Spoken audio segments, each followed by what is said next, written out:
Vamos a continuar nuestra clase. Esta es la segunda lección y última sobre el Catecismo Bautista. Yo quiero dedicarme ahora, mis hermanos, a poder mirar la estructura sencilla que tiene el Catecismo.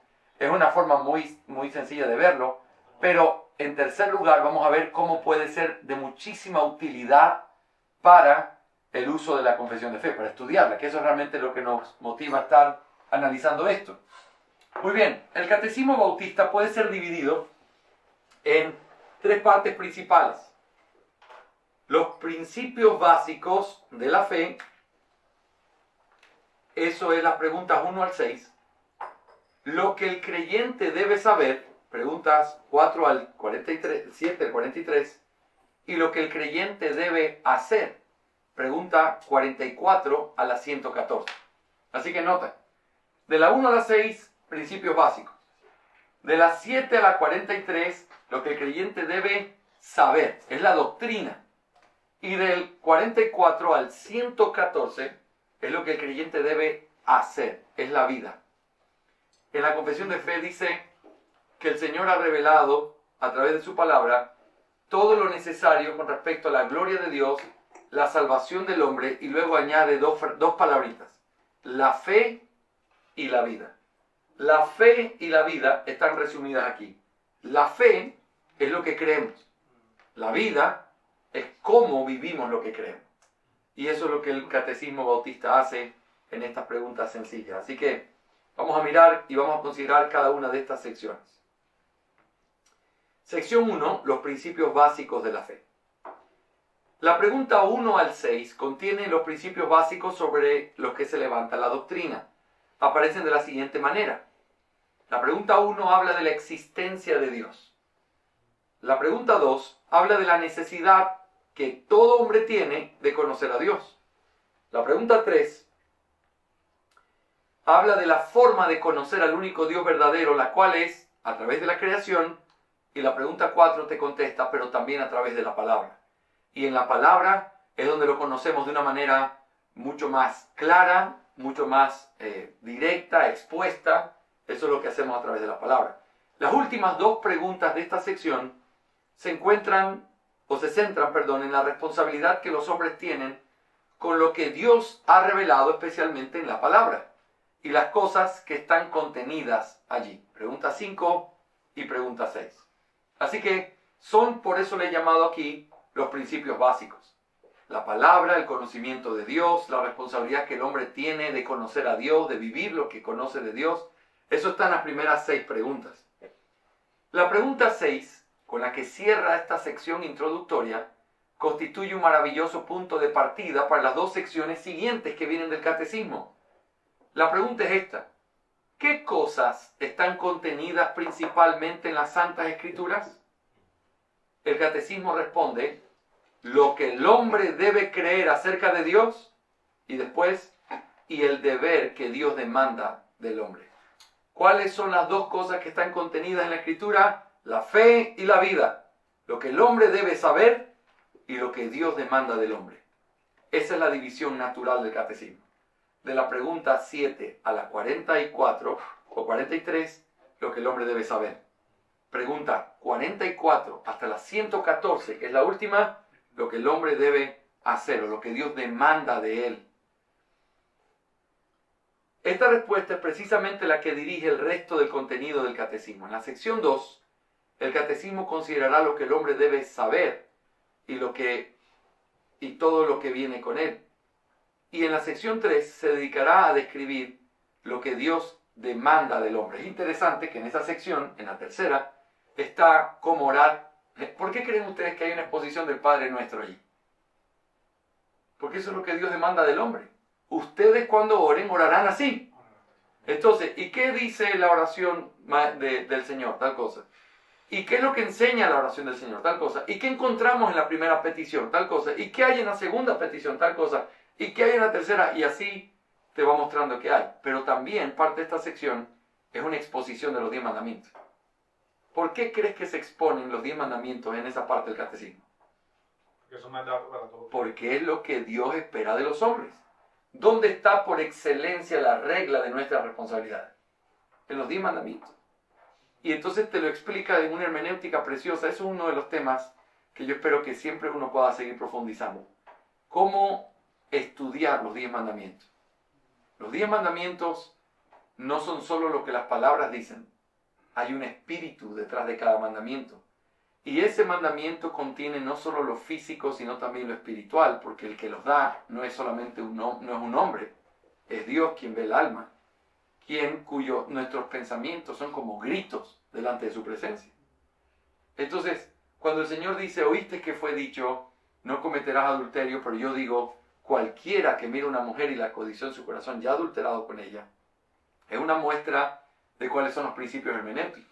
Número 1, no es solo lo que dice, ahí hay una lista de pecados representados en ese único pecado, porque el Señor dice que no cometerás adulterio, incluye lujuria y malos pensamientos.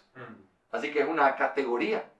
En segundo lugar, no es solamente el acto físico como los fariseos enseñaban. Cualquiera que encontrara una mujer en el acto de adulterio. No, si meditaste en una mujer y la pensaste de manera pecaminosa, has pecado con ella. Entonces no es solo lo que haces, es lo que no haces, lo que está en tu alma, son tus motivaciones.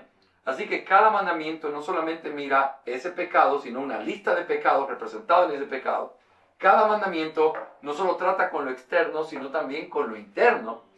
Cada mandamiento te manda a hacer lo contrario. Si te está diciendo no robes, ¿qué te manda a hacer? Pablo dice, el que hurtaba no hurte más, sino que trabaje. Pablo está haciendo una cita de ese mandamiento directo y te está enseñando parte de la hermenéutica. El que hurtaba no tiene que hurtar más, eso es pecado. Pero pecado también no es hacer lo bueno. Tienes que trabajar. Porque si con robar tú le quitas, con trabajar tú le das. Y eso es como se cumple la ley. Entonces, piensa en esto. Eso es lo que el catecismo hace con cada mandamiento. ¿Qué es lo que enseña este mandamiento? Tal cosa. ¿Y qué es lo que prohíbe? Esto,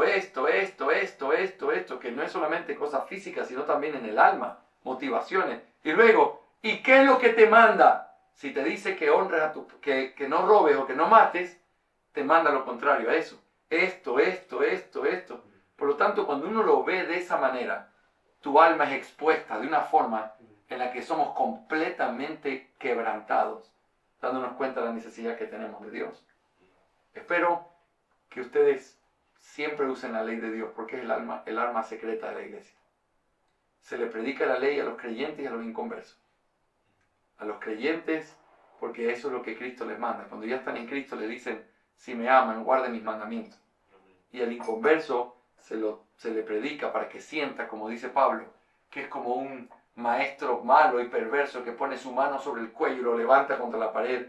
Y lo único que los labios pueden llegar a decir es, Cristo, ayúdame. Pero mientras no se sientan así, no van a pedir auxilio. La ley es muy importante. Muy bien, sección número 2. Lo que el creyente debe saber. Aquí ya hago un pequeño bosquejo para que puedas mirarlo. La pregunta 7 al 43 tratan con lo que todo creyente debe saber sobre los principios de la religión cristiana. Lo que todo creyente debe saber puede ser dividido en 3 grupos. Lo que debe saber sobre Dios, lo que debe saber sobre el pecado y lo que debe saber sobre la salvación. ¿Sí? Muy sencillo, bien importante. En primer lugar, lo que todo creyente debe saber sobre Dios. Preguntas 7 a la 15. Su naturaleza. Habla de sus atributos, su existencia única, su Trinidad, todo eso está aquí. Pero luego habla de sus obras. Pregunta, ¿te suena familiar este tipo de división? ¿Dónde vimos esto antes? Confesión. La confesión. Capítulo 2 de la confesión, ¿de qué habla? La doctrina de Dios y la Santa Trinidad. Señores, vamos a tener que mandar a tomar bacalao, alguna cosa así, como 30 veces. Bueno. Vitacerebrina. La doctrina de Dios y la Santísima Trinidad. En el párrafo 1 se habla de Él en su naturaleza, como Dios. Párrafo 2 de su relación con la criatura o con lo que ha creado. Y párrafo 3 la Santísima Trinidad. Es exactamente como aparece en el Catecismo. Párrafo 1, capítulo 2 de la confesión, pregunta 7 del Catecismo. Capítulo 2, párrafo 2 de la confesión, pregunta 8 del Catecismo. Párrafo 2.3 de la confesión, la Trinidad, pregunta 9 del catecismo. Pero luego tienes las obras de Dios. Las preguntas 10 y 11 tratan con el decreto. ¿Qué capítulo de la confesión es ese? 3. Gracias, Nati, por ayudar a estos hombres. A estos hombres. Espero que mis hijos los avergüencen esta mañana. Bueno. Luego tienes capítulo 4, ¿de qué habla? La creación. Y capítulo 5, la providencia. Mira el orden. El decreto, preguntas 10 y 11. La creación, preguntas 12 y 13. La providencia, preguntas 14 y 15. ¿Te das cuenta cómo van de la mano? Es intencional. Y te va expandiendo cosas. Qué interesante qué cosas preguntará sobre el decreto. Entonces uno puede saber cómo exponer el capítulo del decreto considerando las preguntas, que es la idea que tienen es enseñar. Aquí uno comienza a ver la importancia que tiene. Ok, lo que todo hombre debe saber, preguntas 7 a la 43. Estamos viendo que la primera cosa que todo hombre debe saber es cosas sobre Dios, su naturaleza y sus obras. Eso va de las preguntas 7 a la 15. Ahora, la segunda cosa que todo hombre debe saber, pero ahora sobre el pecado y sus consecuencias. El origen del pecado, pregunta 16. La definición del pecado, pregunta 17. La descripción del primer pecado, pregunta 18. Y las consecuencias del pecado, 19 a la 22. Cuando quieras exponer el capítulo 6 de la Confesión de Fe, espero que encuentres en el catecismo lo que necesitas encontrar. Miren, dedicar 19, 20, 21 y 22. 4 preguntas para hablar de cuáles son las consecuencias del pecado. Ahí está tu teología, ahí está tu enseñanza de la confesión de fe y de lo que debemos creer. La tercera cosa que todo hombre debe saber, no solo sobre Dios, su naturaleza y sus obras, no es solo sobre el pecado, su origen, su descripción, sino también la salvación. ¿Qué es lo que hay sobre la salvación? Preguntas 23 a la 43. En primer lugar, el origen de la salvación. Es una gracia condescendiente de Dios. ¿Se acuerdan esa palabra condescendencia? ¿En qué capítulo de la confesión lo vimos? Nati. Capítulo 7 de la confesión de fe. Capítulo 7 del pacto de Dios. ¿Cómo empieza ese capítulo? Párrafo 1. Te dice, la distancia entre Dios y la criatura es tan grande que la única manera de relacionarse con el hombre es por un acto de condescendencia. Ahora, ese acto de condescendencia tiene muchas implicaciones y consecuencias. Ya que Dios se acerca a nosotros, la salvación, la gracia, la fe, todo eso viene de Él. Por lo tanto, es una obra condescendiente de Dios, de la gracia de Dios. Así que es lo primero que se dice sobre la salvación. Para el capítulo 7, ¿verdad? Pero luego te habla del mediador. ¿Qué capítulo de la confesión? El 8. 8, muy bien, gracias. Allá en Viena estamos mejor. Vamos a Viena. 8, si hay que ir a Viena a tomar unos cursos. Exacto. Capítulo 8, miren de qué habla. El glorioso Redentor. ¿Y de qué habla? En las preguntas 24 a 31. Su identidad, su encarnación, sus oficios. ¿Se acuerdan que leímos? Su humillación y su exaltación. Su humillación y su exaltación es algo agregado al capítulo, que lo hace, son de mis 2 preguntas favoritas del catecismo. Pero esto es agregado porque no necesariamente coincide con una parte del capítulo 8, pero al mismo tiempo habla de todo el capítulo 8, porque Cristo, el mediador, se humilló y fue exaltado. Eso es parte de todo eso. Pero estas preguntas son preciosas. Y vamos a mirarlas. Después vamos a ver cómo se utiliza esto. Luego está la aplicación de la salvación. Que esto ya es lo que tiene que ver con la doctrina del pacto, de lo que Dios hizo, de nuestra responsabilidad, ¿verdad? Mira cómo lo he dividido. La persona divina que aplica la salvación, el Espíritu Santo. Eso es pregunta 32. La forma en la que se aplica la salvación, preguntas 33 a la 34. Los beneficios que acompañan la salvación, preguntas 35 a la 43. ¿Y cuáles son esos beneficios? Una mirada panorámica a los beneficios, pregunta 35. Los beneficios espirituales, preguntas 36 a la 38. La justificación, la adopción, la santificación. ¿En qué capítulo de la confesión se habla de la justificación? Capítulo 11. Bien, gracias, hermana Nati. ¿En qué capítulo se habla de la adopción? Siguiente, ¿cuál viene después del 11? El 12. ¿Y en qué capítulo se habla de la santificación? Tíralo por fe. El 13. Muy bien. Ahora piensa. Justificación, pregunta 36, capítulo 11 de la confesión. La adopción, pregunta 37, capítulo 12. La santificación, pregunta 38, capítulo 13. ¿Ves el orden? Y ves cómo estás conectado. Esto es bien, bien importante. Así que solo quiero que lo veas. Esto lo vas a tener en tus manos para que te sirva para orientarte en el catecismo. Pero solo quiero mostrarte, para mostrarte la conexión que hay.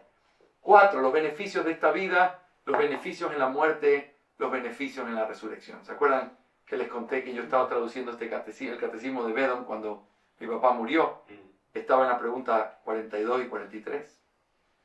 ¿Cuál es la esperanza de los que mueren en Cristo? Y eso está allí. Eso es algo que todos deben saber sobre la salvación. ¿Sí o no? Aquí termina la sección 2. Repitan conmigo. Sección 1 del catecismo, preguntas 1 a la 6, donde se habla de los fundamentos, las cosas básicas de la fe.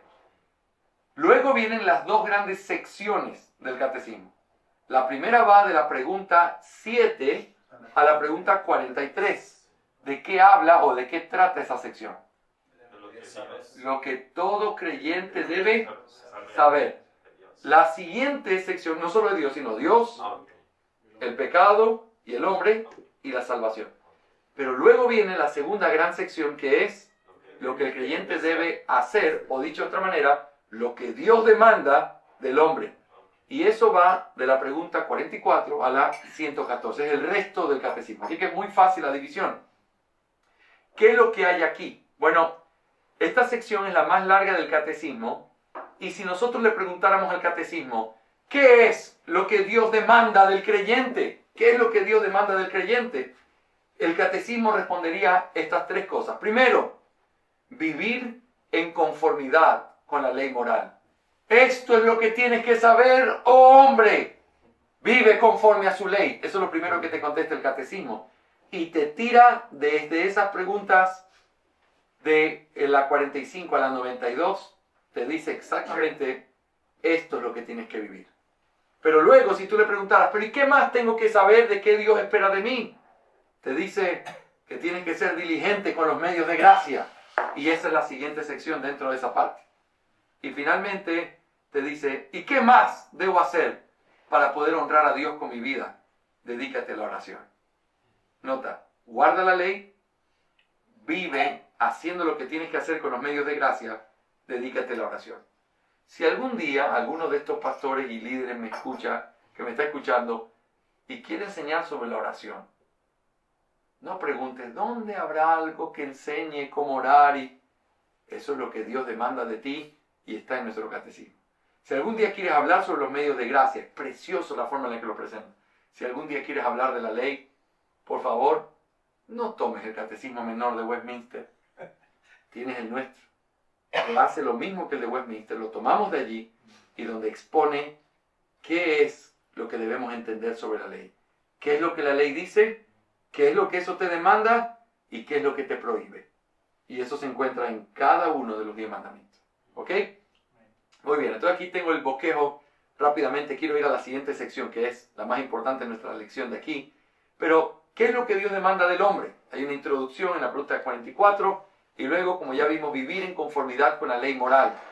Entonces, ¿qué es esto? ¿Qué encuentras? Bueno, la primera revelación de la ley moral, ¿verdad? El Sinaí, los 10 mandamientos. Luego, el resumen más perfecto de la ley moral. Está su identificación, su resumen, su descripción. En la descripción tienes el prefacio, primero, segundo, tercero, cuarto, quinto, sexto, 10º mandamiento. Luego tienes una afirmación, pero el hombre no puede cumplir la ley moral. Entonces te lleva a pensar en las consecuencias de eso, pero también te habla del remedio de eso. ¿Qué pasa? Ya veo la ley, no la puedo cumplir, ¿y ahora qué hago? Corre a Cristo, huye a Él. Eso es lo que va a afirmar nuestro catecismo. Luego está la segunda parte, que es, ¿qué más debo saber de qué Dios espera de mí? Guarda la ley moral, pero también sé diligente con los medios de gracia. Mira, en primer lugar aparece una mirada panorámica a los medios de gracia. En segundo lugar, la descripción específica. ¿Cuáles son los medios de gracia?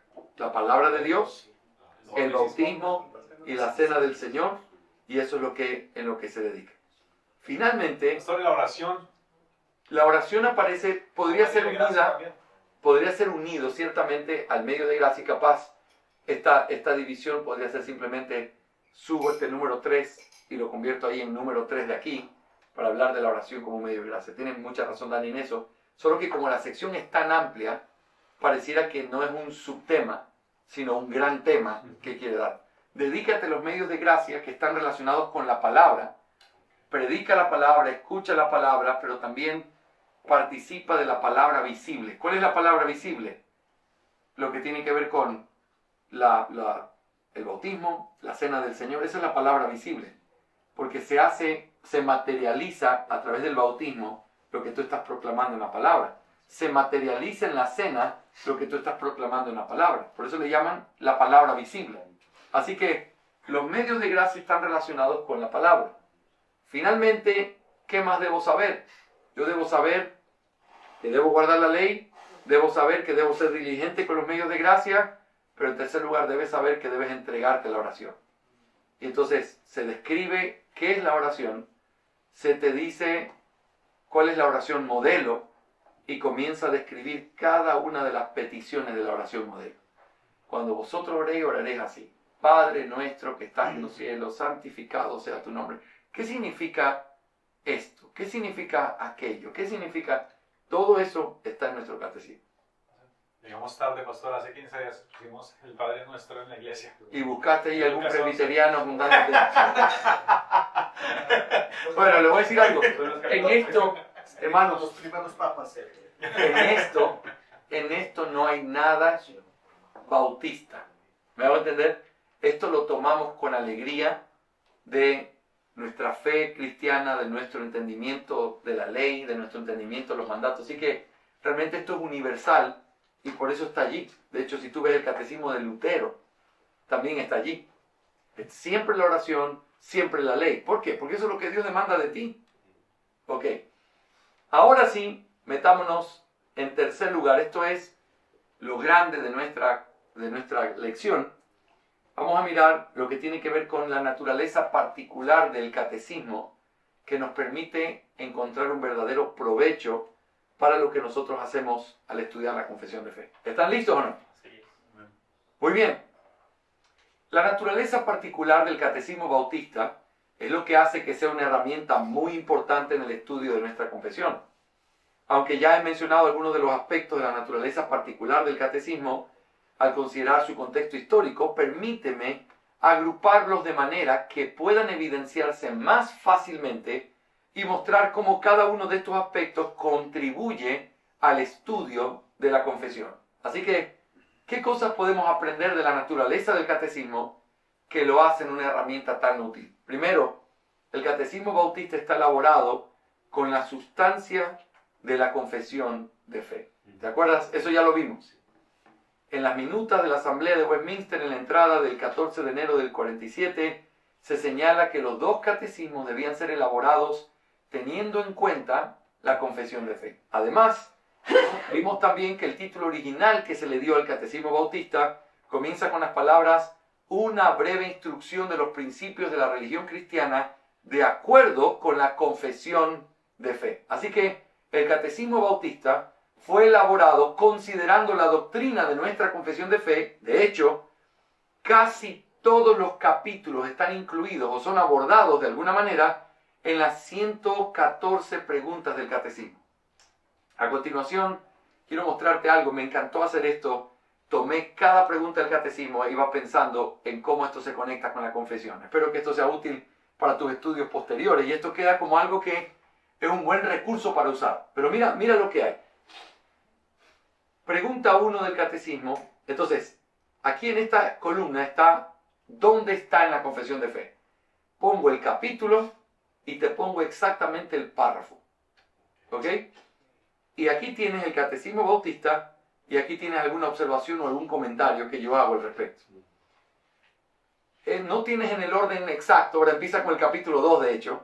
El capítulo 2, párrafo 1, es tocado en la pregunta 1. Pero antes de explicarte esto, también quiero decirte que aquí hay palabras que he usado.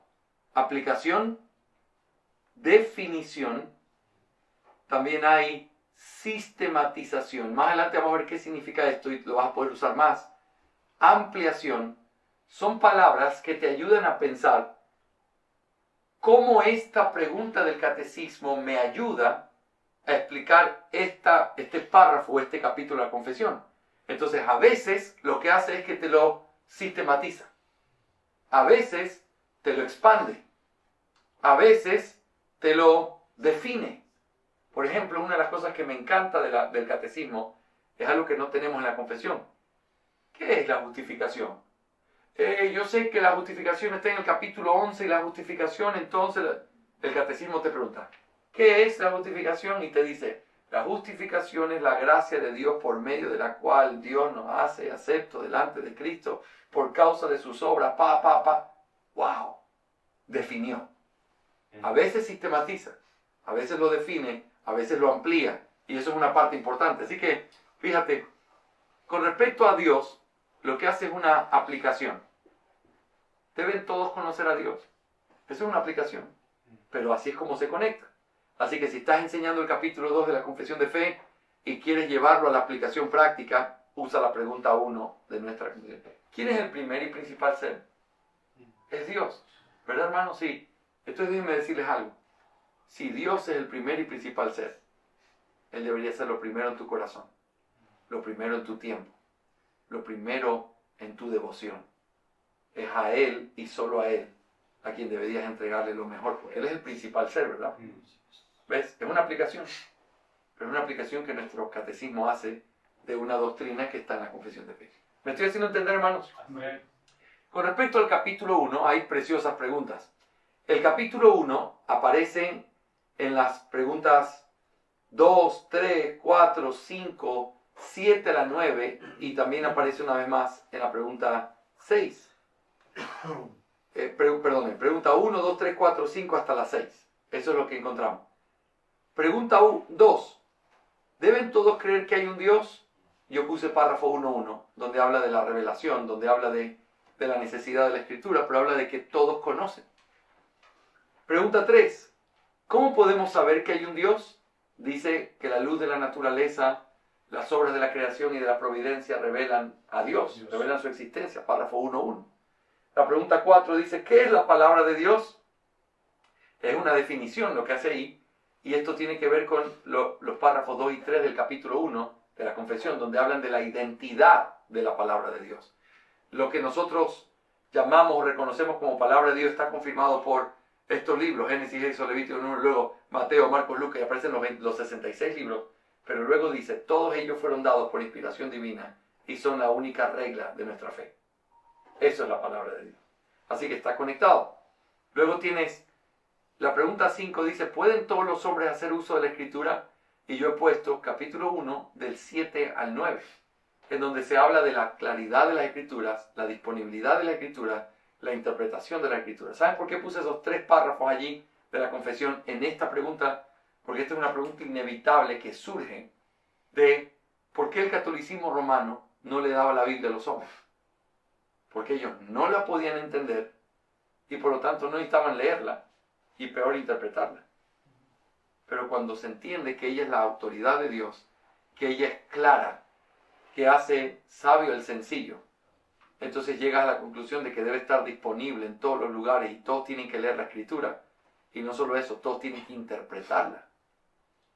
Entonces los hombres deben usar la Escritura, no solamente deben usarla, tienen el deber delante de Dios de hacerlo, de leerla, de oírla, de estudiarla. Entonces, esos 3 párrafos están incluidos en esta pregunta. Es como la aplicación de la pregunta. Hermanos, si la Biblia es clara, tienes que leerla, tienes que estudiarla, tienes que tenerla en tu mente. Si la Biblia ha estado disponible porque Dios la preservó, tienes que leerla, tienes que estudiarla, tienes que oírla. Hermanos, como la Biblia es clara, tengo el deber de interpretarla. Así es un deber, dice el catecismo. Entonces hay una conexión, ¿ok? No quiero detenerme mucho más en esto, ustedes lo van a tener en su mano. Esto sirve para mirar. Solo quiero que notes, capítulo 2, aquí dedica otras preguntas más. ¿Qué es Dios? ¿Hay más que un solo Dios? ¿Cuántas personas hay en la divinidad? Todo eso está en el capítulo 2. Capítulo 3, que habla del decreto. ¿Qué son los decretos de Dios? ¿Cómo ejecuta Dios sus decretos? Todo eso está contestado y de hecho está sistematizado. ¿Saben por qué? Porque te dice, Dios ejecuta sus decretos a través de sus obras de creación y sus obras de providencia. Y te das cuenta que la confesión fue puesta intencionalmente en ese orden y el catecismo también. Así que es una manera de mirarlo. Aquí tienes capítulo 4 sobre la creación, tienes 2 preguntas dedicadas a eso. Capítulo 5 sobre la providencia, tienes una pregunta dedicada a eso. Capítulo 6 sobre el hombre y el pecado. Mira todas las preguntas que tienes dedicadas a esto. Cuando yo pongo así, en este cuadrito, esto significa que no equivale necesariamente a ningún párrafo específico, pero es parte de la idea del capítulo. En ningún párrafo se define qué es el pecado, pero el catecismo lo pregunta. Evidentemente es parte de lo que está en el capítulo 6, pero no pertenece a un párrafo particular. Capítulo 7, tienes la pregunta 23. Capítulo 8, mira la cantidad de preguntas que tienes con respecto a este capítulo, el mediador. Capítulo 9, hablamos del libre albedrío. Mira lo que hay, cómo somos hechos partícipes de la redención obtenida por Cristo Jesús. Siendo pecadores, ¿cómo fue que logramos eso? Ahí está hablando del libre albedrío y va a conectarlo de una manera interesante. Capítulo 10, llamamiento eficaz. Todas estas preguntas relacionadas con eso. Capítulo 11, justificación. 12, adopción. 13, sí, santificación. Capítulos 17 y 18 tienen que ver con seguridad de salvación, tienen que ver con la perseverancia, y todo eso está conectado aquí. Luego tienes un poquito en desorden, capítulo 31 y 32, que habla de el estado intermedio y el estado eterno. Tienes todas estas preguntas del catecismo hablando de eso. Capítulo 19, que habla de la ley, te habla todas estas preguntas sobre eso. Noten, pregunta 45 a la 47, la introducción a la ley moral, 48 a la 86, la exposición de los 10 mandamientos, y 87 a la 89 es la aplicación de esos 10 mandamientos. Así que el capítulo 19, que habla de la ley, tú tienes aquí toda esa conexión que hace el catecismo.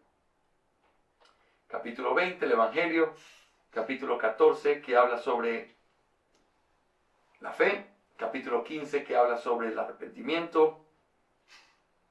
Aquí no lo puse, esto aquí todavía no estaba seguro en qué pregunta va. Estaba pensando, va en la capítulo 1, ¿cómo pensarlo? Así que está no terminado esta reflexión todavía. Capítulo 28 de nuestra confesión, donde se habla del bautismo y la cena, hay una pregunta que habla de eso. Capítulo 29 del bautismo, tienes todas estas preguntas sobre el bautismo.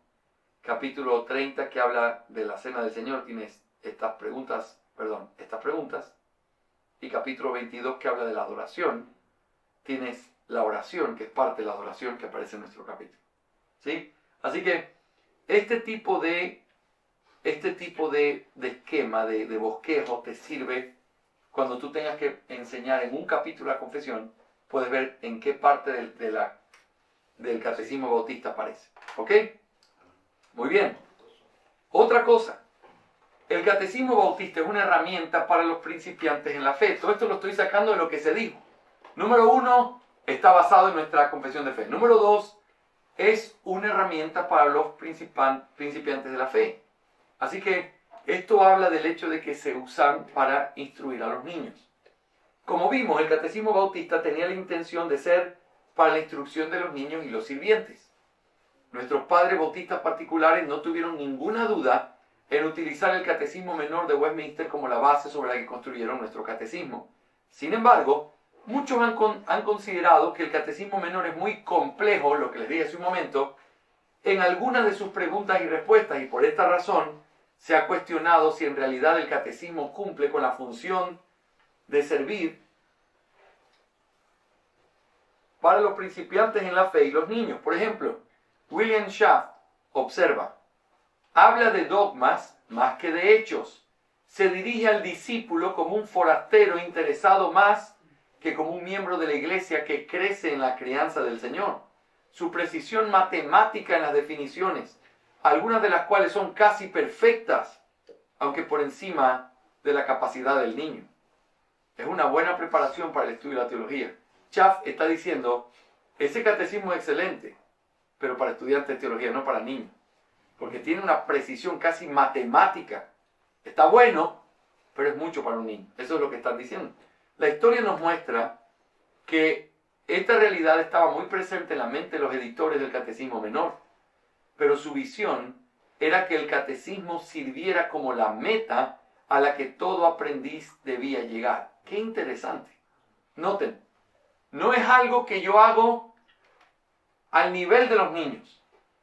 Es algo que lo hago al nivel que quiero que esos niños lleguen. Eso es lo que está diciendo. Mira las palabras de Warfield aquí.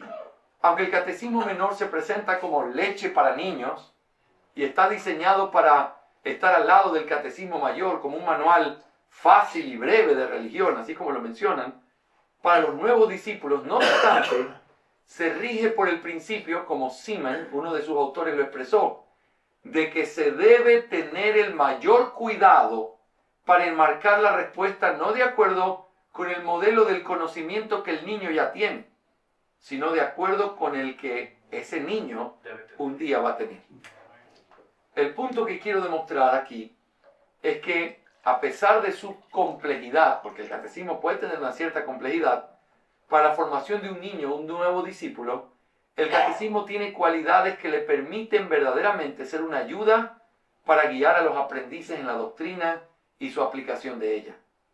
De estas cualidades surge precisamente la forma práctica en la que el Catecismo Bautista nos sirve como una herramienta para estudiar la Confesión de Londres.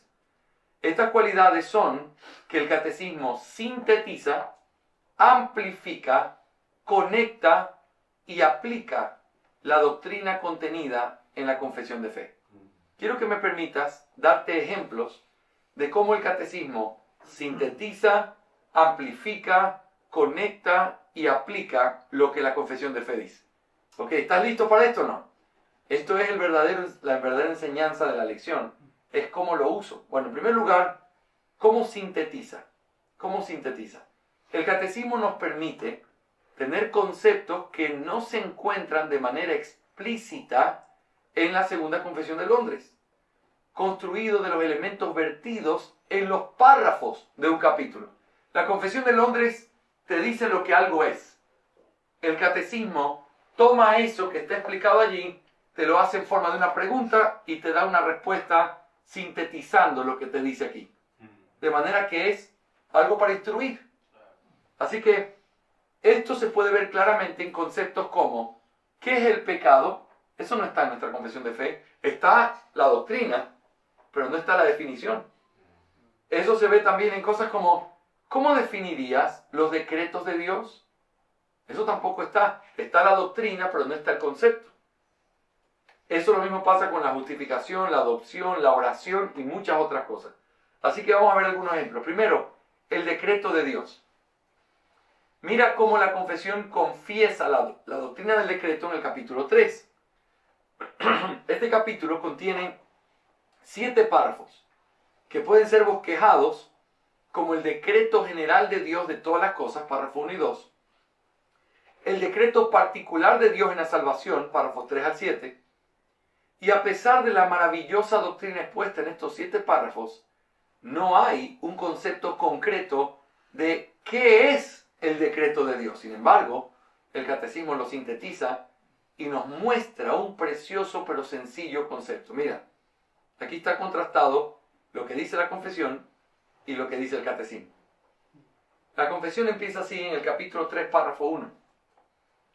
Dios, desde toda la eternidad, por el sapientísimo y santísimo consejo de su voluntad, ha decretado en sí mismo libre e inalterablemente todas las cosas, todo lo que llega a suceder, pero de tal manera que por ello Dios ni es autor del pecado, ni tiene comunión con nadie en él mismo, ni se hace violencia a la voluntad de la criatura, ni se quita la libertad o contingencia de las causas secundarias, antes bien, son establecidas, en lo cual se manifiesta su sabiduría en disponer todas las cosas y en manifestar y se manifiesta su poder y fidelidad en el cumplimiento de su decreto. Tremendo. Vamos a repetírselo a nuestro niño de 7 años para que lo repita. Esto es el decreto, papá, pero no entiendo. Bueno, déjame resumirte, déjame sintetizártelo. ¿Qué son los decretos de Dios? Esta es la respuesta. Los decretos de Dios son su propósito eterno, conforme al consejo de su voluntad, según el cual, para su propia gloria, ha predestinado todo lo que llega a suceder. ¿Ayudó o no? Y si el niño pregunta, ¿ha predestinado qué? Papi, me dejaste las mismas. Bueno, esa es la idea. Ustedes pueden ver el contraste. Lo uno está ampliado, está explicado, y ese es el propósito de la confesión. Pero el catecismo, esta es una ayuda vital. Sintetiza. Veamos otro ejemplo, el pecado. El pecado no tiene una definición, pero en el párrafo 2 del capítulo 6 dice: nuestros primeros padres, por ese pecado, cayeron de su justicia original y de su comunión con Dios y nosotros en ellos, por lo cual la muerte sobrevino a todos, viniendo a estar todos muertos en pecado y enteramente corrompidos en todas las facultades y partes del alma y del cuerpo. Perfecto, eso lo entendemos. ¿Pero qué es el pecado? Entonces contesta el catecismo: el pecado es cualquier falta de conformidad con o transgresión de la ley de Dios. Entonces, ¿qué hace? Sintetiza, define de una manera clara, de manera que te sirva para enseñar. A veces, lo que yo hago cuando enseño la confesión de fe en nuestra iglesia, es que yo tomo una pregunta del catecismo, cuando habla de la justificación, tomo la pregunta que habla de la justificación, la divido, hago mi bosquejo basado en la pregunta porque tiene el interés de sintetizar, y luego amplío con lo que dice la confesión de fe. Dice que es una gracia de Dios. Mira cómo dice acá la confesión de fe. 3 líneas. Eso lo puedes poner, textos de prueba y todo. Pero mi bosquejo sale de la pregunta del catecismo. ¿Sabes por qué? Porque está sintetizado. Alguien ya lo hizo por mí. Entonces hay 3, 4, 5 cosas. Perfecto. Esas 5 cosas yo tengo una lección de 2 horas. Porque lo que dice allí es como un paquete que uno lo va abriendo, y tienes la confesión de fe como base para entender lo que dice allí. ¿Sí? Así que esto es importante. El llamamiento eficaz. Otro ejemplo. A quienes Dios ha predestinado para vida, le agrada llamar eficazmente en su tiempo señalado y aceptable por medio de su palabra y su espíritu, sacándolos de este estado de muerte y pecado en que están por naturaleza la gracia y la salvación por medio de Jesucristo, iluminando su mente espiritual y salvíficamente para que entiendan las cosas de Dios, quitándole su corazón de piedra y dándole un corazón de carne, renovando sus voluntades y, por su poder omnipotente, determinándolos a lo que es bueno y atrayéndolos eficazmente a Jesucristo, pero de tal modo que vienen libérrimamente, habiendo sido hechos dispuestos para ellos por su gracia. ¿Cómo me podrías definir qué es el llamamiento? Ya tengo ahí un montón de información. Vamos a definirlo. Miren que no es corta la definición, pero está sintetizada. El llamamiento eficaz es la obra del Espíritu de Dios mediante la cual, al convencernos de nuestro pecado y miseria, al iluminar nuestra mente en cuanto al conocimiento de Cristo y al renovar nuestras voluntades, Él nos persuade y nos capacita para abrazar a Jesucristo, quien es ofrecido libremente a nosotros en el Evangelio. Mira lo que hay aquí. Número 1, es la obra del Espíritu Santo, ¿sí o no? Número 2, hay 3 cosas que Dios el Espíritu Santo hace. Primero, nos convence del pecado y miseria. Segundo, nos ilumina nuestra mente. Pero tercero, nos da la capacidad de hacerlo. ¿Y cómo lo hace? Nos renueva la voluntad. Pero en tercer lugar, ¿y qué es lo que logra con eso? Nos persuade y nos capacita para que podamos correr a Cristo Jesús. Ahí tenemos el llamamiento eficaz. ¿Sí? Muy bien.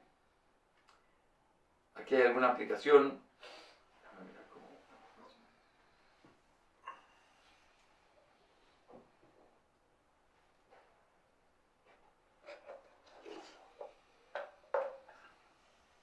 Okay. Aplicación, ok. Estoy tratando de entenderme. La aplicación es mi manera de explicarles esto a ustedes. Una manera práctica de usar este beneficio que ya se los acabo de explicar es que al momento de hacer una exposición de la confesión se puede utilizar los conceptos dados por el catecismo para establecer tu bosquejo. Mira el ejemplo que yo hice en nuestra iglesia. Enseñé el Ordo Salutis y dediqué 23 lecciones a este tema. Y cuando llega la justificación, lo que yo hice fue tomar la pregunta del catecismo primero. ¿Qué es la justificación? La justificación es un acto de la libre gracia de Dios en el que Él perdona todo nuestro pecado y nos acepta como justo ante sus ojos, solo por la justicia de Cristo que nos es imputada y que recibimos solo por la fe. Aquí está lo que dice el catecismo, está sintetizado. Ahora, utilizando el concepto que nos da el catecismo, yo hice una enseñanza de 4 puntos. Número 1, la naturaleza de la justificación. Es un acto libre de la gracia de Dios. Segundo, los beneficios de la justificación. Perdón de pecados y ser declarados justos. En tercer lugar, la base de la justificación. Solo por la justicia de Cristo que nos es imputada. 4, el medio de la justificación. Y que recibimos solo por la fe. ¿Cómo lo ves? Ahí tienes un bosquejo para una clase. De hecho, creo que me tomé una clase en cada uno de los puntos. Pero esto es para explicar. Ahora, mira lo que hice. Esta idea del catecismo, la justificación es un acto libre de la gracia de Dios. Mira cómo es ampliada en la confesión. A quienes Dios llama eficazmente, Él también lo justifica libre y gratuitamente. Es gracia. Segundo, que Él perdone nuestros pecados y nos acepta como justos ante sus ojos. No infundiéndole justicia, sino perdonando sus pecados y considerando y aceptando sus personas como justas. Lo mismo, pero ampliado.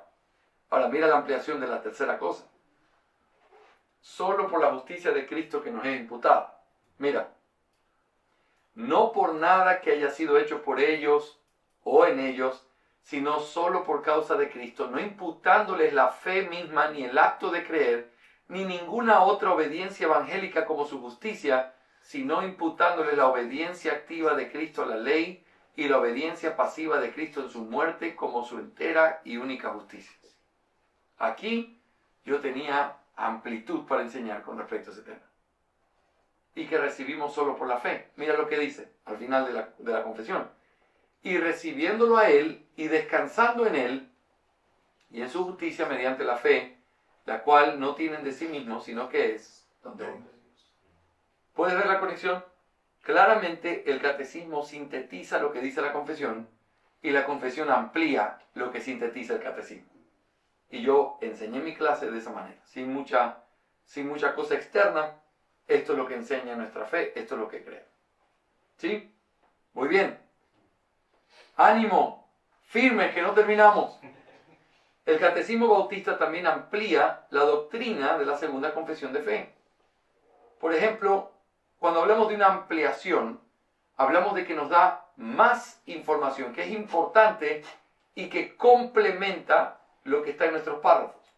Miremos algunos ejemplos. Ya vimos este de los oficios de Cristo. En el capítulo 8 se confiesa a Jesucristo nuestro mediador. Los párrafos 9 y 10 hablan del triple oficio de Cristo como mediador, profeta, sacerdote y rey. El catecismo bautista complementa de una manera preciosa estos párrafos, dedicando una pregunta para cada uno de los oficios. Noten, nosotros en el capítulo 8 dice, este tipo de oficio de mediador entre Dios y el hombre es propio únicamente de Cristo, quien es el profeta, sacerdote y rey de la iglesia. Ok. Pregunta, ¿cómo ejerce Cristo el oficio de profeta? Aquí cuando llega, estamos aquí. Por nuestra ignorancia, el oficio profético, ¿verdad? Nota, solo dice eso. Por nuestra ignorancia, el oficio profético. El catecismo te dice, ¿cómo ejerce Cristo el oficio de profeta? Cristo ejerce el oficio de profeta al revelarnos, por su palabra y su espíritu, la voluntad de Dios para nuestra salvación. Te está ampliando lo que dice la confesión. Nota, luego dice, y por nuestra separación de Dios y la imperfección de lo mejor de nuestro servicio, necesitamos su oficio como sacerdote. Mira lo que dice el catecismo. ¿Cómo ejerce Cristo el oficio de sacerdote? Cristo ofrece o ejerce el oficio de sacerdote al haberse ofrecido a sí mismo como sacrificio una sola vez para justificar la justicia divina y reconciliarnos con Dios y al hacer intercesión continua por nosotros. Eso no está en la confesión, pero está ampliado en el catecismo. Y lo mismo con el oficio de rey. Cristo ejerce el oficio de rey al someternos a Él mismo, al gobernarnos y defendernos, y al restringir y conquistar todos los enemigos suyos y nuestros. ¿Ves la ampliación?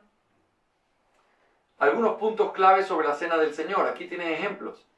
Esto es lo que aparece en la confesión, pero luego tú tienes una ampliación. La confesión no te dice quiénes son aptos para recibir esta ordenanza, ni tampoco te dice qué se demanda para recibir dignamente la cena del Señor. No te lo dice la confesión así, pero el catecismo te lo complementa y le añade. Un ejemplo clásico es la ley moral y la oración, que ya vimos eso. La confesión te dice, la ley sirve hoy como una regla de vida. Eso es lo que te dice la confesión. Pero el catecismo te dice, esta es la ley. Primer mandamiento, segundo mandamiento, tercer mandamiento. Y te va entonces ampliando todo lo que implica la ley. ¿Ok?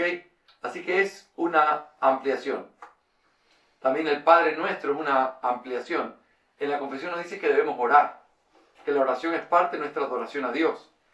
Pero el catecismo te dice qué es la oración y te dice cómo debemos orar. Otra cosa no solamente es sintetizar o definir, no solamente es ampliar, pero también es conectar. Conectar. ¿A qué nos referimos con conectar? El catecismo conecta o sistematiza la doctrina. Cuando hablamos de sistematizar, nos referimos a conectar de manera lógica y ordenada los principios doctrinales. Por ejemplo, eso lo hace cuando habla de los beneficios de aquellos que son llamados. Una clara muestra de cómo la Confesión de Londres está interconectada es lo que sucede con los capítulos 10, 11 y 12. En el capítulo 10 dice, aquellos que Dios ha predestinado para vida son los que Él llama. Luego en el 11 dice, y aquellos que Dios llama, los hace libres y los justifica. Y luego en el 12 dice, y aquellos que son justificados, Dios entonces les da el enorme privilegio de hacerlos sus hijos.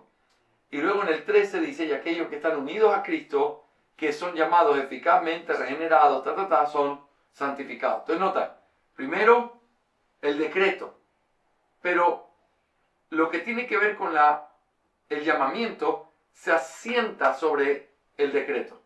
Los que fueron elegidos son llamados. Los que fueron llamados son justificados. Los que fueron justificados son santificados. Esa escalera te muestra la conexión orgánica que ya vimos del edificio de la confesión. Pero esa conexión, interesantemente, es presentada por el catecismo. Mira este ejemplo.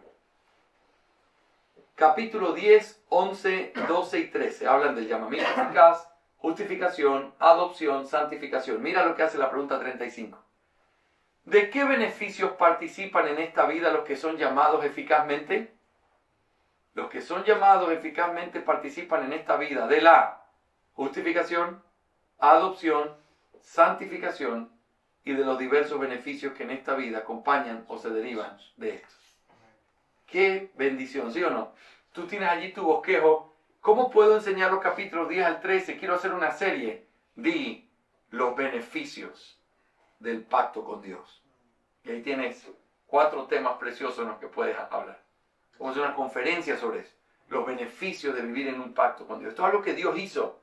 Y eso es llamarnos, justificarnos, adoptarnos, santificarnos. ¿Sí? Aquí está conectando la confesión. El catecismo.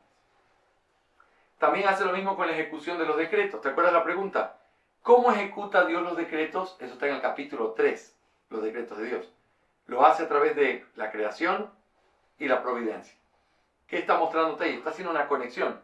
Decreto, creación, providencia. ¿Cómo está el orden en la confesión de fe? Capítulo 3, decreto. Capítulo 4, creación. Capítulo 5, providencia. El catecismo te lo sintetizó, te lo conectó en una misma pregunta. ¿Me hago entender?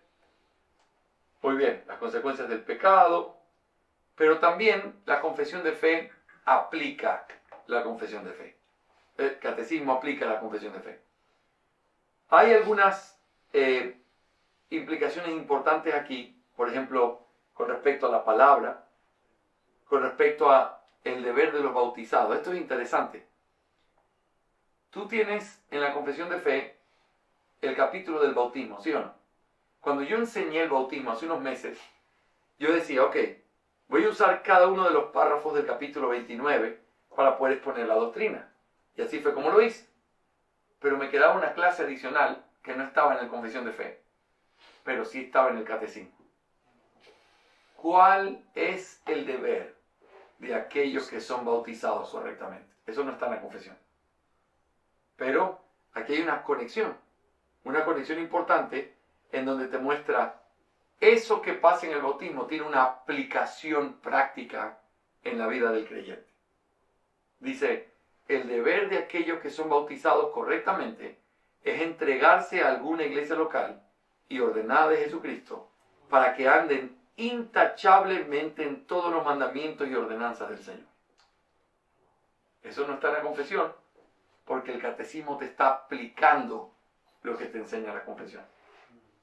Eso hace el catecismo. Así que el catecismo sintetiza o define, el catecismo amplía, el catecismo también conecta.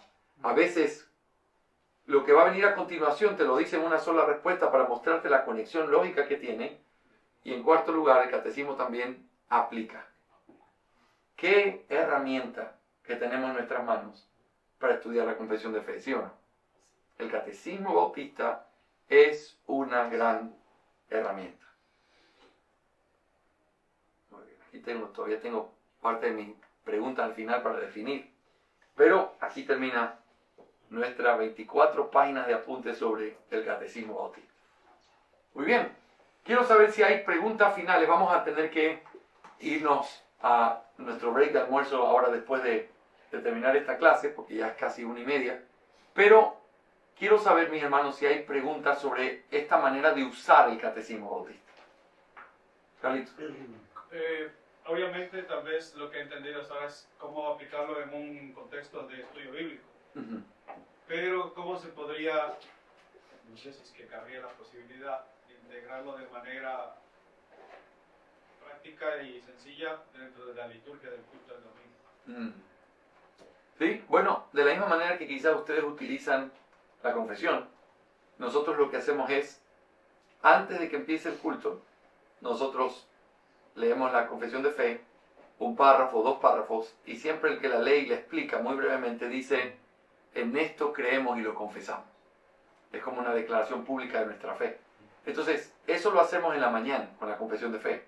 Pero en la noche, normalmente soy yo el que tomo el catecismo y lo leo y explico la pregunta. De la misma manera que lo hacemos en la mañana con el catecismo, con la confesión, lo hacemos en la noche con el catecismo. Nosotros lo hacemos así. Nosotros, bueno, realmente no es que lo expliquemos, pero sí tenemos la costumbre siempre, antes de empezar el culto, tenemos la escuela dominical, luego pues, apenas empezamos el culto. Vamos a empezar el culto. Antes de eso lo que hacemos es lectura del catecismo, luego hacemos lectura de 2 párrafos de la confesión de fe, y luego de eso, y cuando leemos el catecismo también acostumbramos a leer los textos en los cuales se respaldan la respuesta del catecismo, para que la gente vea, porque claro, mucha gente a veces viene a las iglesias